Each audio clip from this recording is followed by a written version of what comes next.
Hi everyone, I've got my cooking book and I'm all set and ready to make a great raspberry pie. No, you've got this completely wrong.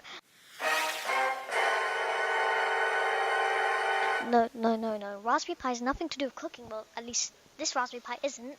We're talking about the Raspberry Pi as in like the small computer, which is a printed circuit board which you can use to program.